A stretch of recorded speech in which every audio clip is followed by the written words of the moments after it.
Olá, seja muito bem-vindo, muito bem-vinda ao Papo de Dinheiro, seu podcast, seu programa de educação financeira e finanças pessoais. Eu sou Felipe Nascimento. Hoje um tema interessante, tem sido falado bastante recentemente sobre tokens e imagino que você já ouviu falar sobre isso, mas talvez não tenha entendido direito o que é, não saiba muito bem como funciona, e é uma criptomoeda, não é, tem a ver, tem relação, enfim. Para a gente desvendar um pouco sobre esse tema, sobre esse universo, para a gente entender um pouco mais sobre como funcionam os tokens, eu recebo aqui no nosso Papo de Dinheiro hoje o Michel Mendes, CFO da Tokeniza. Michel, bem-vindo aqui ao Papo de Dinheiro, prazer recebê-lo. Obrigado, Felipe, um prazer estar aqui. Pô, vai ser um prazer a gente bater um papo sobre isso hoje. É um assunto que está realmente crescendo muito. Para mim, que estou lá desde o início nesse assunto, é surpreendente. Porque parece assim, cara, quando é que vão começar a falar sobre isso? Mas é muito legal ver a dimensão que está tomando. E o legal é que quando começa a falar, aí não para mais, né? E Exato. Aí a gente já começa a ver pipocar um monte de gente falando, uma série de até mídias e programas abordando esse tema. E é interessante a gente deixar todo mundo na mesma página, né? Sim, perfeito. Ô Michel, antes da gente falar especificamente sobre os tokens, né? Conta um pouquinho sobre você, sobre sua história, sobre como você chegou. Você falou, tô desde o comecinho lá, né? Sim. Que comecinho é esse nos tokens? Conta aí pra gente, pro pessoal conhecer um pouquinho de você também. Eu sou contador de formação e eu vinha trabalhando como contador, mas eu sempre fui apaixonado por tecnologia. Hoje eu olho para trás assim e penso assim, cara, onde foi que qual curva que eu não entrei, que eu não fui para o mundo de tecnologia? Desenvolvedor e tal, eu desenvolvia sites quando eu era moleque e tal, então sempre foi uma área que eu gostei muito. Em 2018, abri um escritório de contabilidade, que existe até hoje, a Blue Consult, mas em 2020 a gente tinha um escritório muito focado em bares e restaurantes na época. Tem uma questão tributária em bar e restaurante que exige uma especialização contábil ali. Estava muito bem, tudo caminhando bem, veio a pandemia. A pandemia foi uma dança das cadeiras no mundo inteiro, né? E sou de Brasília, escritório lá, 95% dos nossos clientes estavam lá, todos os bares e restaurantes fecharam, 80% quebrou, e a gente de repente se viu com um escritório grande, na época de 500 metros quadrados, sei lá, 30 pessoas trabalhando e 80% a menos de cliente e os 20% que ficaram com dificuldade de pagar. E aí, todo mundo para casa. E aí eu falei, cara, tô em casa, o que eu vou fazer? Pensar o que fazer, estudar e tal. E na época estava começando a surgir, porque em 2019 surgiu a obrigação de declarar criptomoedas. Na época estava começando a surgir os primeiros clientes pra gente, e eu já estava entendendo esse mundo um pouquinho, estava ali pondo o pé na água. E aí eu falei, assim, não foi uma escolha, mas aconteceu quando eu me vi, eu já estava mergulhado naquele tema e Bitcoin e tal, e aprofundado naquilo. Esse negócio foi migrando cada vez mais para cripto. E em 2021, o mercado... Agora o Bitcoin está batendo de novo aí, é topo histórico e tal, mas em 2021 o Bitcoin bateu um topo histórico de $69 mil. E naquela época eu estava imerso em estudar sobre isso. E eu descobri a tokenização. Basicamente, pega a mesma tecnologia das criptomoedas, que são blockchains, contratos inteligentes e tal, e traz para o mundo real. E eu achei isso fantástico, não tinha nada no Brasil ainda, e eu tenho áudio ainda, eu falei para o meu sócio na época, há pouco tempo atrás. Eu falei, eu vou salvar esse áudio aqui, daqui a 20 anos eu quero ouvir ele de novo. Eu mandei um áudio para o meu sócio e falei, Arthur, existe um negócio que é tokenização, assim, assim, assim. Fiquei uns 5 minutos falando pra ele ali no áudio. Que, cara, eu acho que a gente precisa abrir esse negócio, isso aí é o futuro. Enfim, vamos. Ele falou, ele é advogado. Falou, cara, se for um negócio regulamentado e tal, vamos. E aí foi aí que a gente começou. Ô Michel, então me explica, né? Eu quero saber um pouquinho mais desse áudio que você mandou pro seu sócio, até pro pessoal que tá em casa. O que você viu lá em 2019, 2020, 2021, mandando para o seu sócio aí, o que é um token, né?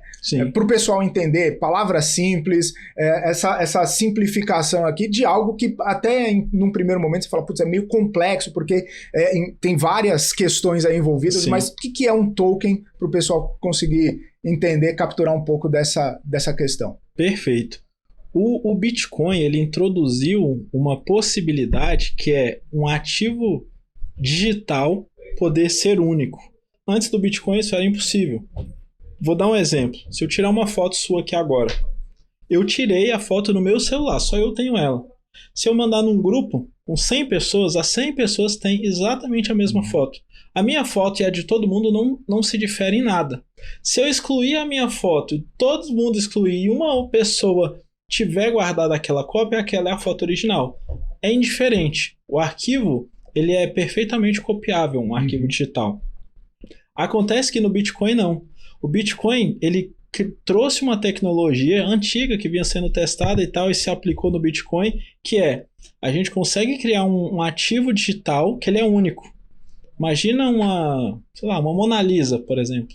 A Mona Lisa é única. Você não tem como dividir a Mona Lisa, você não tem como duplicar, ainda que venha o Leonardo da Vinci e pinte uma nova Mona Lisa, não será uma cópia da anterior, será daquela de 200 anos atrás, acho que não posso estar errando aqui, mas e uma de hoje. Não são iguais. Então, passou a existir lá em 2008 uma tecnologia capaz de fazer isso no meio digital. E essa tecnologia, se eu consigo ter uma coisa que é única dentro do meio digital, eu consigo enviar ela para você, eu consigo te vender ela, a gente consegue negociar, a gente consegue fazer tudo. E aí, isso é um token. Então ele surge como um envelope digital. Dentro daquele envelope digital que é único, eu posso colocar qualquer coisa. Eu posso colocar criptomoeda, que é dinheiro, eu posso colocar uma imagem, eu posso colocar o que eu quiser ali dentro. Então esse aí é o início desse mercado. Você falou do Bitcoin, você falou de criptomoeda, mas nem todo token é uma criptomoeda.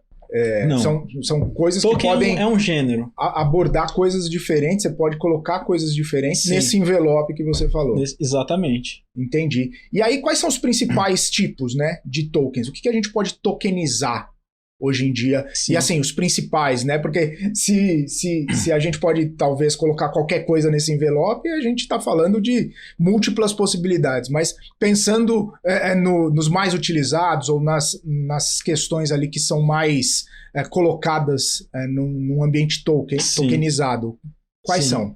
Hoje a gente tem principalmente a parte de arte digital. Vocês devem ter visto, provavelmente, ano passado, ano retrasado, saiu muito na mídia que artistas estavam comprando aquelas figurinhas de macaco, pagando milhões. Aquilo é uma coleção de arte digital. Aquilo é um tipo. Existe um outro tipo que é relacionado a acesso.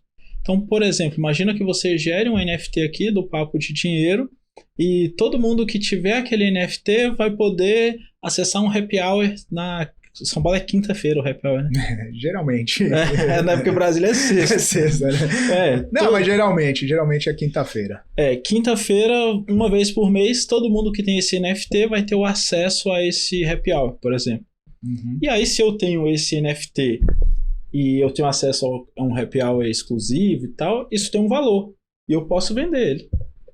Quanto será que alguém pagaria para ter esse acesso uma quinta-feira por mês num happy hour com vocês, entendeu? Então essa possibilidade de acesso.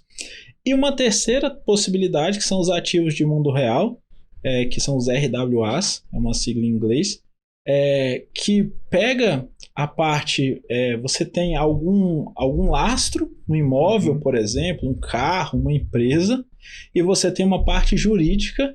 Então, juridicamente, aquilo tem que estar amarrado, bem ajustado, porque afinal a gente está conectando dois mundos, o mundo digital e o mundo físico, e você coloca dentro desse envelope, que são os RWAs, que são os tokens que são mais comuns. Quando se fala de tokenização, geralmente você está falando de um RWA, que pegando um ativo do mundo digital, pegando a parte jurídica, colocando dentro de um token, permitindo que ele seja negociado. E nesse sentido, então, ele precisa de alguma chancela, ele precisa de alguma validação, alguma certificação para ser válido ou não, né? Ou ele é autorregulável ali nesse sentido?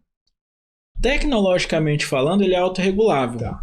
Mas, imagina só que a gente tokenizou um imóvel. E esse imóvel tem agora 100 donos ou um dono, tanto faz.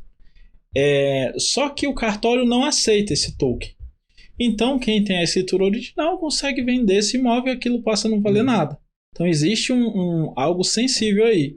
Então, não é que não pudesse ser só tecnologia, mas quando você fala de um ativo do mundo real, você tem que entender como aquele ativo existe, como aquele imóvel existe, como aquela empresa e tal, e como você conecta os dois de uma maneira que funcione.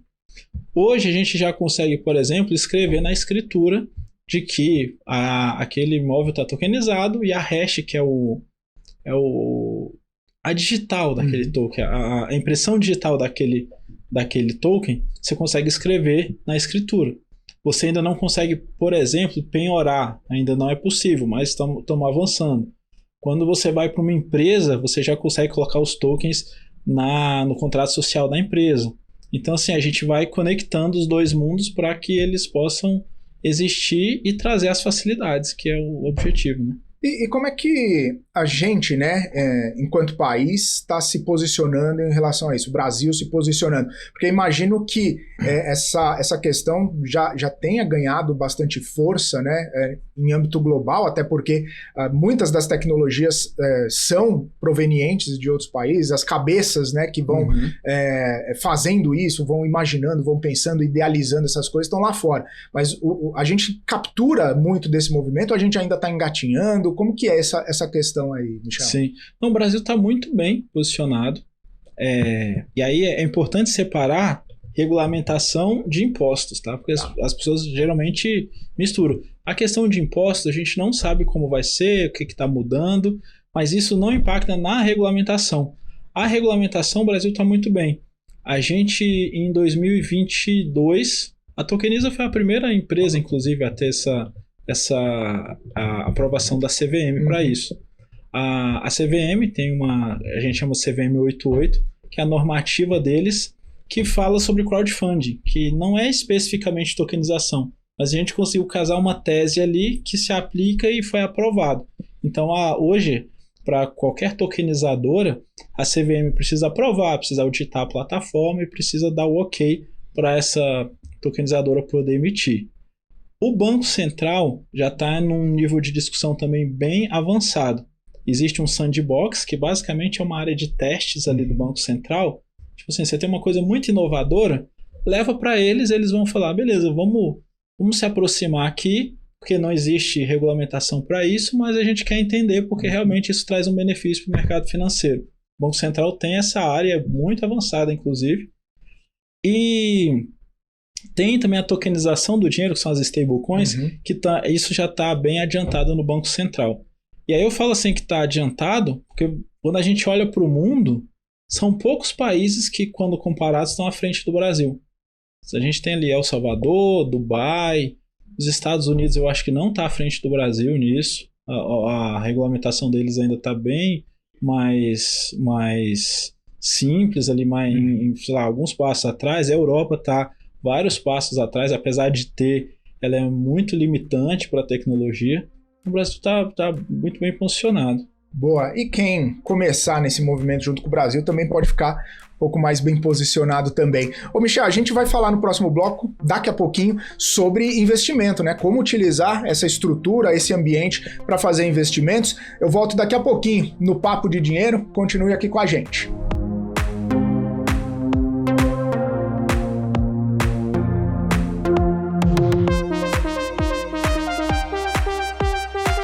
Muito bem, estamos de volta aqui com o Papo de Dinheiro, conversando com o Michel Mendes, CFO da Tokeniza. Ô Michel, você comentou no bloco passado, né, sobre as modalidades, as principais formas, né, de tokenizar, e aí você falou questão do acesso ou a questão de comprar e vender, de fragmentar, né, algum tipo de, e aí me perdoe se eu estou enganado, de qualquer coisa para você poder fazer algum tipo de negociação. Muita gente está utilizando essa questão da tokenização para investir, né? Você compra, você adquire um pedaço de algum ativo, e aí depois comercializa, vende, compra, busca ganhar dinheiro com isso. Como que o investidor comum ele tem acesso a investimentos tokenizados? Quais tipos de investimentos estão sendo tokenizados atualmente? O que a gente pode falar nesse ambiente de investimento para o investidor que está começando agora, que está começando a observar esse movimento? Perfeito. Eu acho que a principal coisa, acho que antes até de começar, tem que ter em mente que você precisa estar num ambiente o mais seguro possível. É algo novo.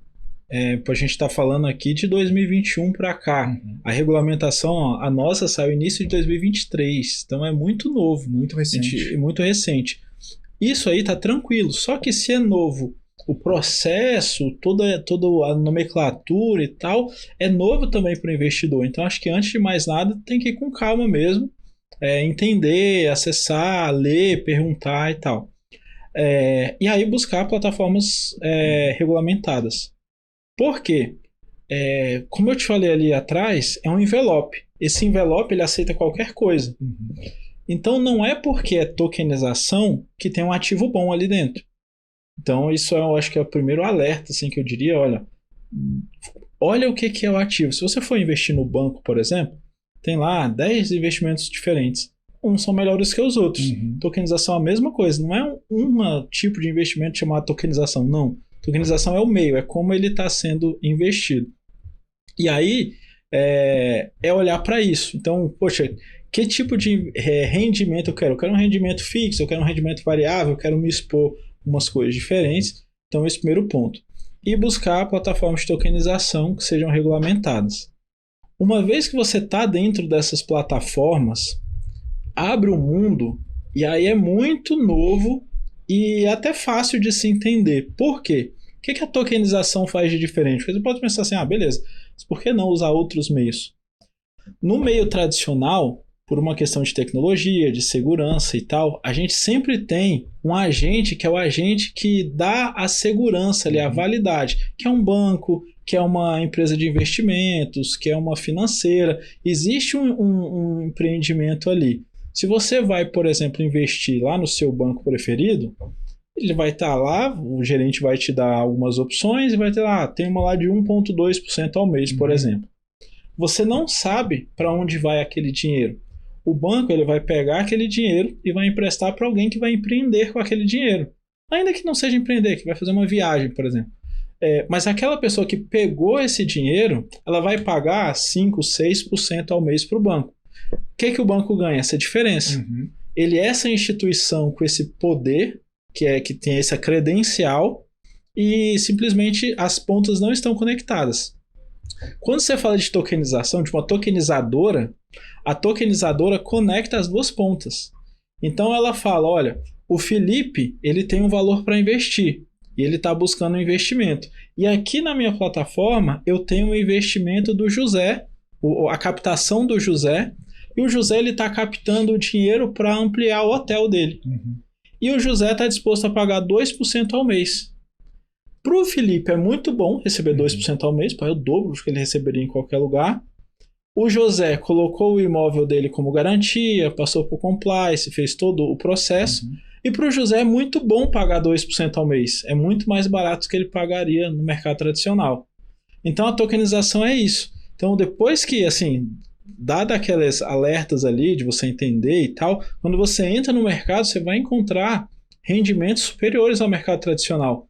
Mas que é um ganha-ganha muito bom. Por quê? Porque a plataforma ganha uma taxa. O investidor está recebendo mais. O empreendedor está pagando menos. Então é uma redistribuição desses juros que fica de uma forma bem interessante. E aí, nesse sentido, parece, né, e pelo menos da forma que você explicou, é muito vantajoso para todo mundo, né? É por isso que a gente está vendo cada vez mais plataformas, cada vez mais pessoas buscando esse tipo de investimento, e aí, na contrapartida, né, os incumbentes, né, os grandes bancos, as instituições financeiras que acabam, né, tendo esse tipo de perfil também, de fazer esse meio de campo. Onde que elas podem entrar, ou onde elas entrariam nesse meio de campo, se efetivamente todo mundo começar a pensar ou a investir dessa forma? Sim, não, eu acredito que cada vez mais a gente vai ter, cresce muito exponencial isso pra gente. A gente tem uma fila de gente querendo captar dinheiro e a gente percebeu que quando o investidor investe e o dinheiro retorna, ele cria uma confiança e ele investe novamente. Então isso tem crescido bastante. Os bancos, diferente assim, tem gente que pensa assim, o mercado cripto vai substituir o mercado financeiro. Eu não acredito. Eu acredito que ele vai ser uma tecnologia utilizada pelo mercado financeiro. O mercado financeiro será o mercado financeiro. Os bancos, eles estão aí há 500 anos e eles já passaram por diferentes tipos de mudanças e adaptações.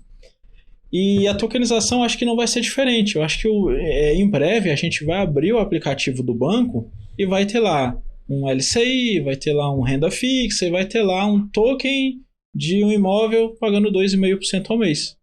A pessoa sabe que se eu invisto numa letra de câmbio ou numa renda fixa, o garantidor daquele dinheiro é o próprio banco. É aquela instituição ali. Você pega, sei lá, um banco qualquer aí, ele tem 100 anos, 80 anos, tem fundo garantidor de crédito. O banco ele vende uma credibilidade também. Tem uma credibilidade envolvida. Se eu vou para uma tokenização, eu sei que as tokenizadoras não vão ter esse histórico de banco, mas eles vão me entregar algum lastro que garanta o meu rendimento. Então, assim, eu quero simplesmente colocar o meu dinheiro lá, ou eu quero participar de coisas diferentes, que podem me dar rendimentos melhores, coisas melhores. Então, é esse entendimento, assim, que eu acho que vai ter, que é onde eles vão se unir. Então, eu acredito que em breve a gente veja. Você falou da rentabilidade, né? E a atratividade, né, de rentabilidades maiores acaba sendo bastante importante, pelo menos quando a gente fala de investimentos. Tem um outro lado também, que é a liquidez, né? Você compra determinado ativo, mas você precisa se desfazer em algum momento, né? Como é que funciona isso? Tem vencimento? Tem mercado secundário? Como que negocia efetivamente esses tokens? Perfeito. A tokenização tem uma outra vantagem, que o limite é a criatividade. Vou te dar uns exemplos aqui. A gente fez uma captação de uma usina solar que ele fez num modelo tipo empréstimo. Ele captou 600 mil, está pagando 2% ao mês. Pronto. É simples de entender. É um investimento normal. Agora a gente está fazendo outro. Da mesma usina solar, isso já tem um tempo, ela está vindo para a segunda agora, que ela está captando para fazer uma mineração de Bitcoin. Ela vai captar um valor, 450 mil, se não me engano, vai criar a usina de Bitcoin, e ela vai pagar os rendimentos, 2% ao mês também, mas vai pagar em Bitcoin. Então, e ela vai pagar durante 5 anos. Então, a pessoa pode investir, recebe Bitcoin mensalmente durante 5 anos, e no final daqueles 5 anos, se a gente pega qualquer recorte de 5 anos do Bitcoin, valorizou muito. Então, sim, provavelmente você vai sair com um lucro bem maior do que você tem. Eu estou falando isso para mostrar, assim, que não existe uma regra. Tem a alocação que a gente fez que participou do contrato social da empresa. Vou dar um exemplo. A pessoa escreveu no contrato social que 50% das cotas estão tokenizadas no token tal, código tal, nesse link, está lá no documento da empresa.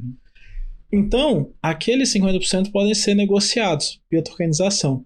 E aí a liquidez, respondendo agora a pergunta, ela vai se dar também de acordo com o tipo de ativo, olhando para a liquidez direta do captador para o investidor, não é muito variável, mas existe um mercado secundário, sim. E aí esse mercado secundário são portas abertas. Ele é um mercado regulado também pela CVM, existem regras e tal, mas ele é um mercado secundário. A CVM chama de mercado subsequente, mas é a mesma coisa. Então eu tenho um investimento, paguei R$500 por ele e quero me desfazer, quero vender ele por 550, 10% de ganho. Mas, talvez seja interessante para... Imagina um exemplo desse do Bitcoin. Eu já recebi 2 meses, mas o Bitcoin subiu 30%. Então, poxa, eu vou vender, vou ganhar 10% a mais, ou vou ganhar 10% a menos. Já ganhei um pouco, já saio aqui, ainda saio com um lucro bom. Então, é possível. Duas questões aqui. A primeira sobre... Você falou, investir R$500. é acessível, é bem acessível assim a participação, a compra dos tokens, enfim, na maioria dos casos, dá para começar com pouco, porque a gente, muitos dos investidores que assistem a gente, né, ficam olhando lá, mas no Tesouro Direto eu invisto a partir de 30, a partir de 50 reais, né? Nos tokens dá para fazer também essa composição de uma cesta começando com pouco? Dá, com certeza.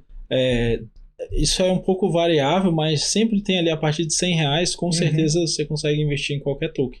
Boa. E aí, independentemente do formato, do modelo, você consegue, a partir de 100 reais, pegar um investimento. Exato. Existem casos que o empreendedor, ele quer assim, cara, eu quero no máximo 10 pessoas, então, sei lá, 50 mil reais no investimento mínimo. Mas são casos esporádicos, não é a regra.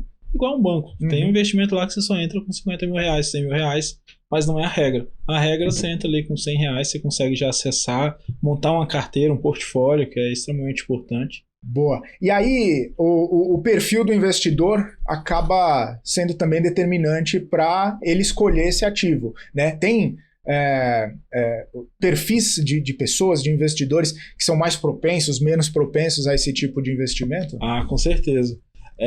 A gente percebe que o jovem não está indo para a bolsa. É incrível isso. Hoje o mercado de cripto é maior que o mercado de bolsa no Brasil. Cara, é assustador pensar que o mercado de cripto é muito novo e a bolsa tem dezenas de anos. Isso foi muito rápido. Pessoas tecnológicas também têm um perfil mais propenso. No início, eram pessoas que buscavam mais risco e retorno. Hoje, com a tokenização, já não. A gente já vê muita gente da renda fixa, da poupança, de outros que estavam com dinheiro em locais mais seguros, olhando para a tokenização, porque tem muita tokenização com rendimento fixo. Tipo assim, 24 meses, 2% ao mês. Ponto. Não tem desconto, não tem nada, é aquilo ali. Então tem muito isso.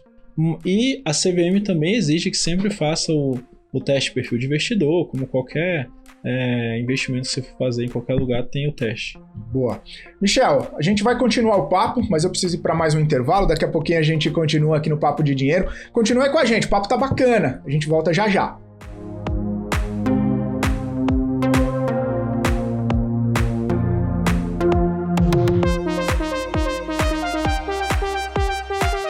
Muito bem, estamos de volta aqui com o Papo de Dinheiro, conversando com o Michel Mendes, ele que é CFO da Tokeniza. A gente está num papo bacana aqui de token e a gente abordou dois pontos de um tripé muito importante na vida do investidor. Michel, a gente falou da rentabilidade, você falou que os tokens, né, acabam tendo rentabilidade até mesmo superior a alguns investimentos de renda fixa ou até mesmo de renda variável que oscila bastante, mas a previsibilidade acaba sendo boa. A gente falou também da liquidez, né, de fazer vendas no mercado secundário, e agora eu quero abordar esse terceiro pilar, né, o risco. O risco porque muita gente fala, tudo bem, tem geralmente investimento, né, que tem uma rentabilidade maior, tem um risco maior também. E aí eu queria entender, na sua percepção, no dia a dia lá que você trabalha com tokens, né, os riscos de se investir. E eu quero até fazer uma pergunta antes, né, é investir em tokens ou por meio de tokens? Boa pergunta. Essa aí eu não sei. Mas assim, a gente sempre fala em investir em tokens. Em tokens, então mas tá se bom. for olhar que você tá investindo em um monte de coisa, né? Você investe no hotel, você investe na padaria, você investe na mineração de Bitcoin, então você faz por meio dos tokens. Mas é uma questão semântica aqui e a gente pode deixar de lado. Vamos para a parte do risco, então. Tá. Pensando em risco, a gente tem um risco tecnológico, sei lá, ser hackeado e tal. Um risco que existe para o mercado inteiro, mas é um risco que ele tem que ser levado em conta.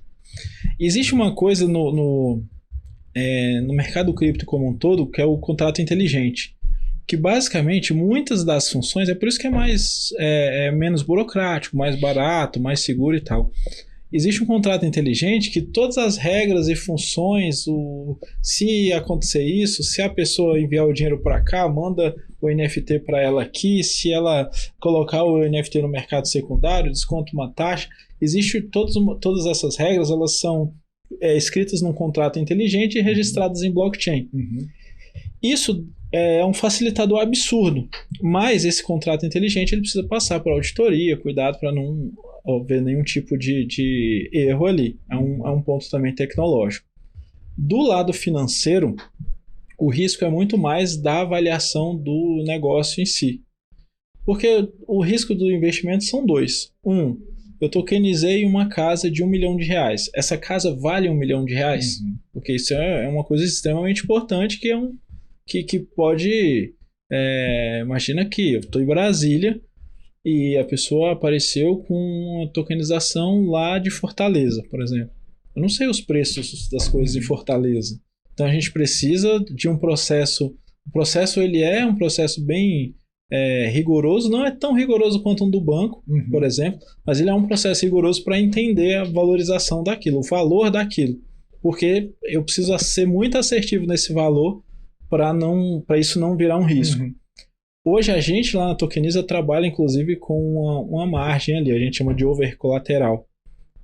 Então assim, poxa, se seu ativo vale 1 milhão, vamos captar aí 400 mil. Por quê? Porque eu mitigo o risco e torno isso mais atrativo para o investidor. O cara não vai deixar de pagar 400 para perder um imóvel de 1 milhão. Então a gente vê assim esse risco e tem o risco do pagamento.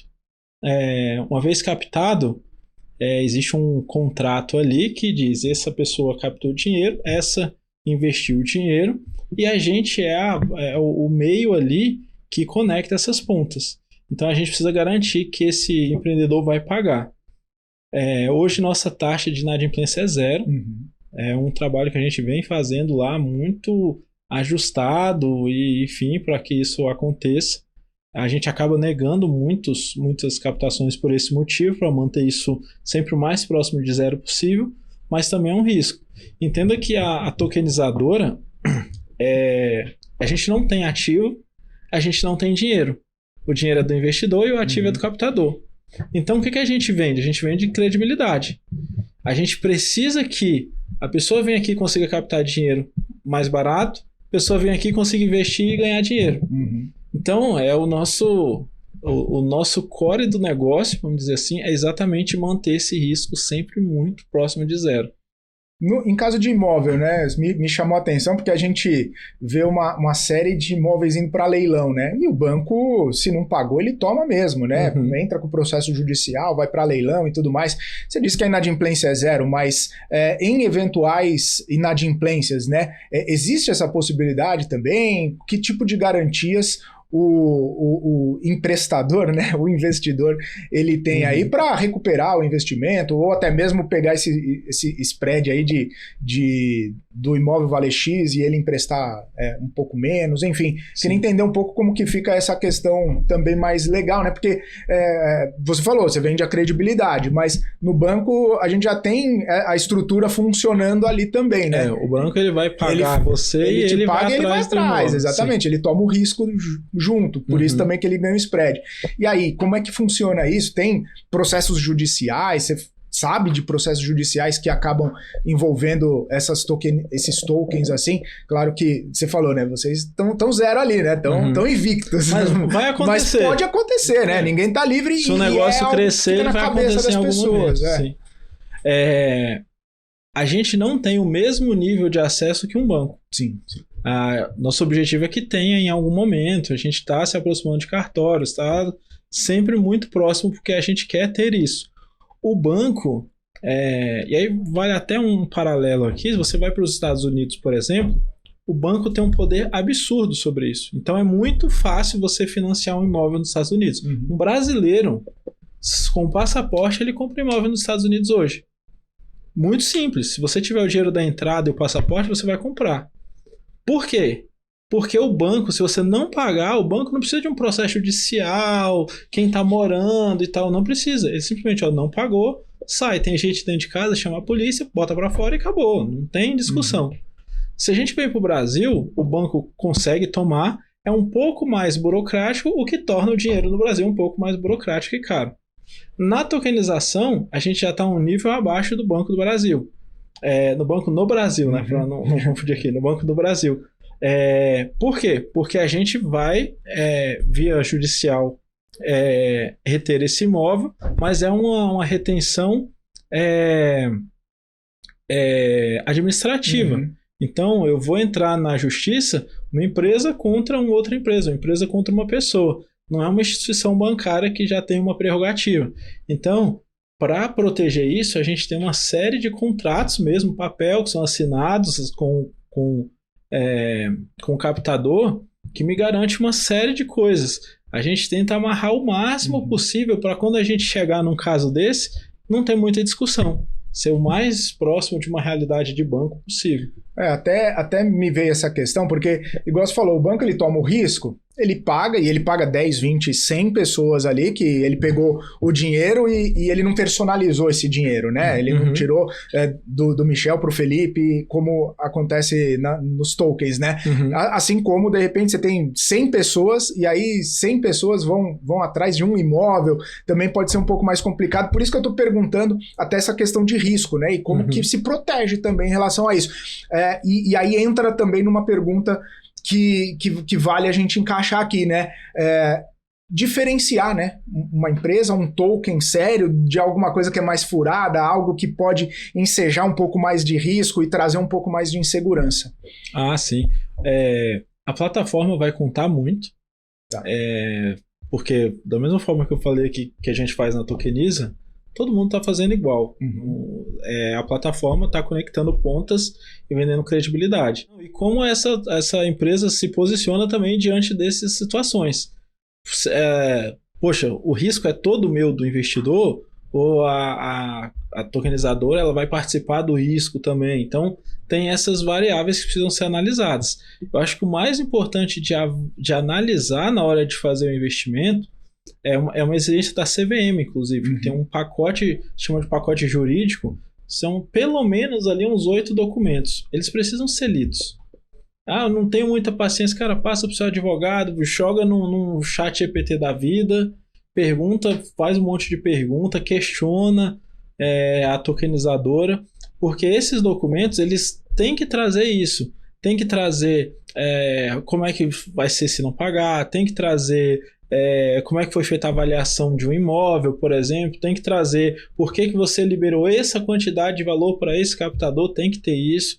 Então, assim, entenda que a gente tem um acesso a um capital melhor, um rendimento melhor, mas a gente também, a gente está tendo isso porque a gente está participando mais, como você perfeitamente falou aí, você está participando lá da outra ponta também. Não é simplesmente eu coloquei o dinheiro aqui, o banco vai me pagar, aconteça o que acontecer.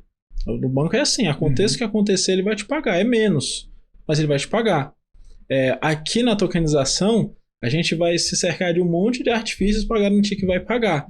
Mas, por ter essa complexidade que hoje fica com a tokenizadora, que acaba também tendo melhores rendimentos. E falando em tokenizadora, né, só para a gente entender assim, como o investidor sabe se a plataforma ela é confiável, se ela tem um histórico bacana, né, se ela cumpre as regulamentações. É a CVM? Tem algum órgão que regulamenta, que chancela isso? Hoje só a CVM. Tá. O que a gente fez? A gente percebeu que para eu atrair mais investidores, eu não tenho que simplesmente tirar a nota média ali, eu preciso ir além. Além da CVM, a gente tem uma auditoria que ela audita os nossos saldos a cada 1 hora. Então, a cada 1 hora existe uma empresa terceira que ela olha o nosso saldo bancário, olha o nosso saldo em cripto e olha o saldo que tem somando todas as carteiras que estão lá dentro e diz se a gente tem valor para pagar isso tudo. Isso é um extra que a gente fez, visando essa credibilidade, e agora a gente está passando por uma auditoria na Ernst Young. Por quê? Não só pela auditoria, mas pelo nome também. Eu entrego uma credibilidade no final do processo, eu tenho uma auditoria da Ernst Young que diz, olha, realmente tudo que eles estão fazendo, o processo, são 7 ou 8 pilares que a auditoria analisa, todos os pilares de fato estão dentro das conformidades que a gente exige, está aqui o resultado. Então, e eu acho que cabe a todas as tokenizadoras olharem para isso. Como é que eu vou? Porque cabe a nós provar ou trazer novos meios de provar essa credibilidade. O investidor, ele é o dono do dinheiro, ele é o cliente, ele que está mandando ali. Então, como é que você vai se diferenciar? Então, a gente tem que buscar além da regulamentação somente. Até porque, se a gente for entrar em qualquer plataforma de investimento, tem o rating lá, né? Sim. Você tem alguém que chancelou aquela emissão, alguma coisa Sim. assim, que tem o rating lá, né? Nos tokens, talvez ainda não tenha isso. Então, você tem que olhar para a tokenizadora para saber se o token vale a pena, se você tem uma consistência maior ali por trás, né? Sim. A gente tem uma previsão de criar um rate mesmo por captador. Tá. Mas isso vai acontecer porque a CVM ela exige também, tem duas exigências que brecam um pouco a gente, que é o seguinte: você fez uma captação hoje, você só pode fazer 90 dias depois outra. Então limita ali poucas captações dentro de um ano. E o limite que uma única empresa pode captar é 15 milhões por ano. Então isso também é um outro limite. Então assim, demora um pouco mais eu ter a mesma empresa fazendo várias captações. Mas a gente já está olhando para isso porque eu quero entregar ali alguns cenários. Eles pagam no prazo, eles pagam o que eles previram na lâmina de oferta foi 100% cumprido, e aí ela vai ter uma nota ali, A, B, sei lá, um A mais, enfim. Pô, legal, bacana. Michel, a gente vai para o último intervalo. Daqui a pouquinho a gente volta aqui no Papo de Dinheiro, continuando essa conversa aqui sobre tokens, tokenizadora e investimentos para vocês que estão nos assistindo. Continue aqui, voltamos já já.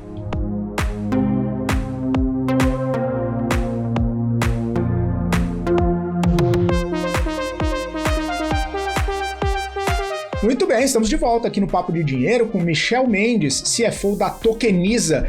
E me chamou a atenção, viu, Michel, você falando sobre essa capacidade até de tokenizar e fazer várias captações, fazer, enfim, envelopar, né, diversas questões ali para poder transformar nesses investimentos, mas também me chamou a atenção algumas capacidades, né, alguns limites nas capacidades. Você falou que a empresa só pode captar ali os 15 milhões no ano, né, e a cada 90 dias uma determinada captação. Isso a gente fala atualmente, né, mas você falou lá atrás, quando começou, tinha essa limitação também. O mercado foi se adaptando, foi promovendo alterações nessa questão aí, nessa possibilidade, para que vocês pudessem captar mais. Como é que está essa questão? E até olhando para frente, né? Como que o mercado vai se adaptando também na procura, porque imagino que quanto mais tem procura, mais vocês aumentam a possibilidade de fazer captação. Sim. A CVM, ela traz a CVM 88, que é a norma que regulamenta a gente, ela traz esse valor olhando para crowdfunding. Sabe aquelas vaquinhas e tal? Sim. A base da lei tá ali. Então, aquela base são os 15 milhões. Hoje já está sendo discutido um aumento para 30 milhões. Deve sair esse ano ainda. Tá bem próximo isso.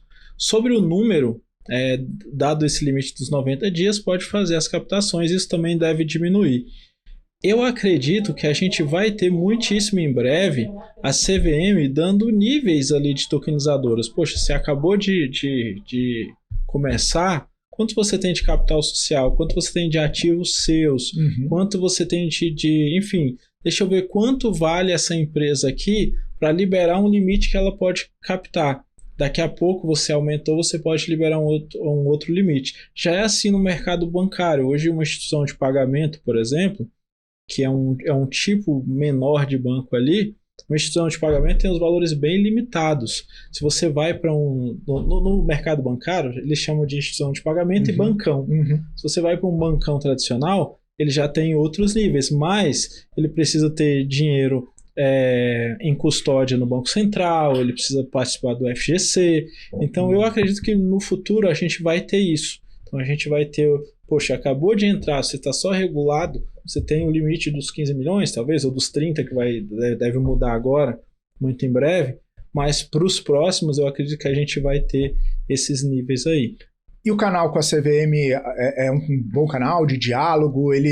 Porque imagino que vocês, né, enquanto tokenizadora, também vão falando, olha, atingiu um limite legal aqui, dá para expandir isso, dá para mexer naquilo. Essa troca aí com a CVM, que acaba também chancelando, né? É bacana? Cara, é excelente. De verdade, foi uma coisa que me surpreendeu demais nesse processo. Por quê? A gente traz ali registrado no nosso DNA o quê? Que, poxa, o serviço público é complicado. Órgão regulador. O cara vai chegar lá, ele vai procurar nos meus papéis um motivo para dizer que tá faltando documento. Nossa cabeça é essa. Uhum. Quando eu e o Arthur, a gente buscou a CVM, nossa ideia era essa. Falou, vixe, vamos. Burocrático, né? Burocrático. Aí a gente preencheu os requisitos, mandamos. Aí, rapidinho eles responderam. E-mail. Responderam o e-mail, não dá por esse motivo. Beleza, pegamos os motivos, ajustamos, devolvemos. Não dá.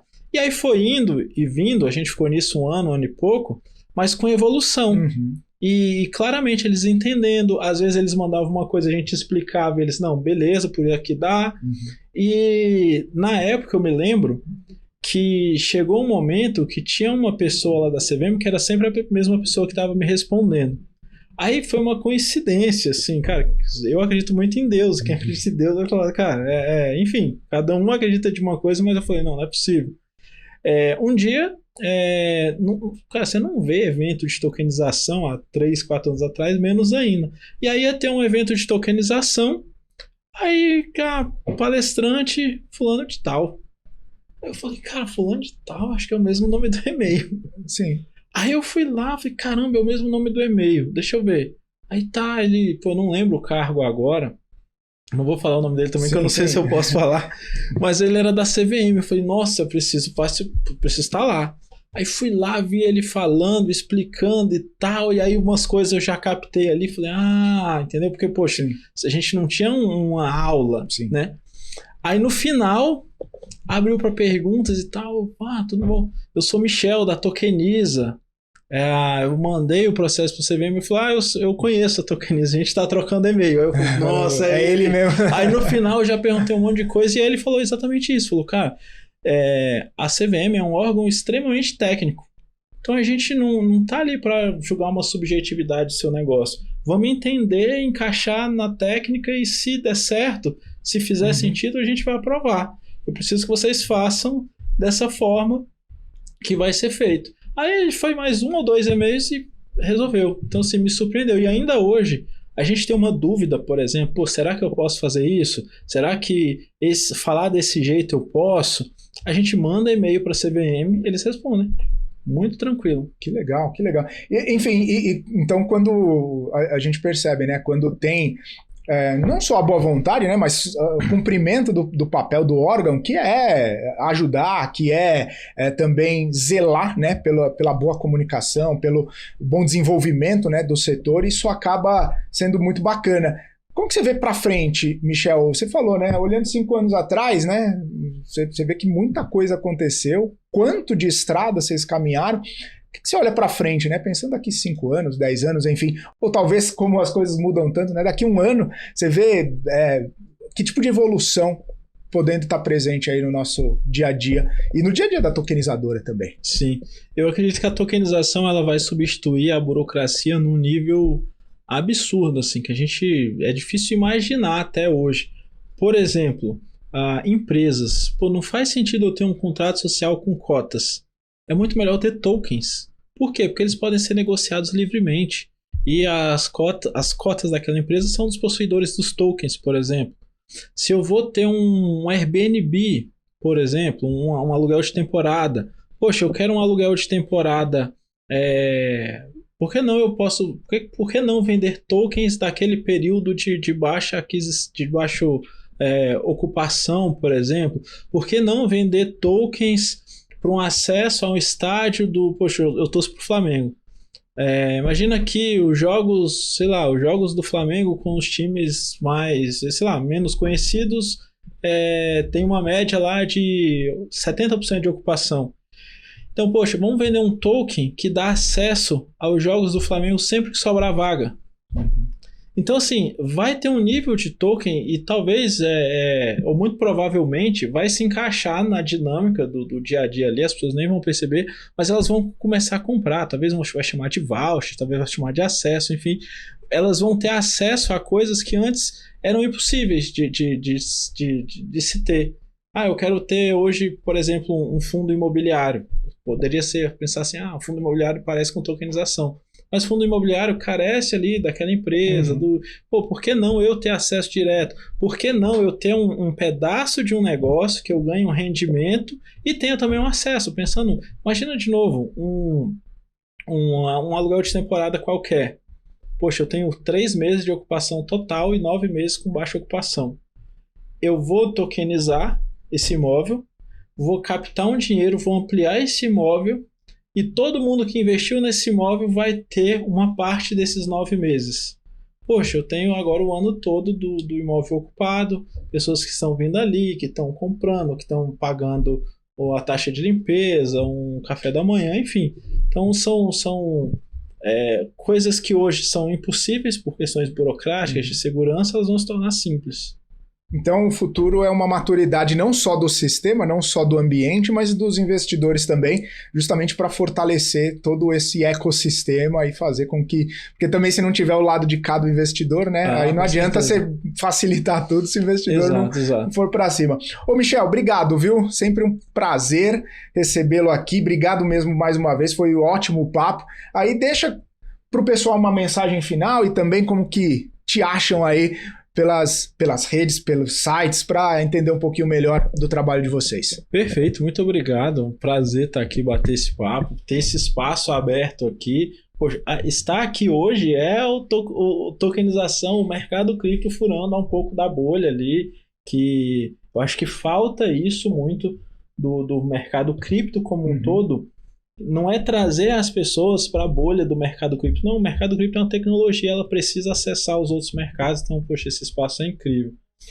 As pessoas me acham Michel Mendes, Michel com Y, M-Y, Michel Mendes em todas as redes sociais, estou mais presente ali no Instagram, LinkedIn, no YouTube também, tenho sempre produzido conteúdos aqui e tenho sempre falado de tokenização, cada vez mais está avançando esse mercado e consegue me achar por lá. Show de bola. Obrigado, viu, Michel? Valeu. Obrigado, valeu. É isso aí. Papo de dinheiro falando sobre tokenização. Entendeu? Eu confesso, não entendia muito, mas agora já consegui compreender um pouco mais desse universo. Espero que você também. E a gente vai ficando por aqui. Obrigado mais uma vez pela audiência, pela companhia aqui no Papo de Dinheiro. A gente se vê na próxima semana com mais temas de educação financeira e finanças pessoais. Até a próxima.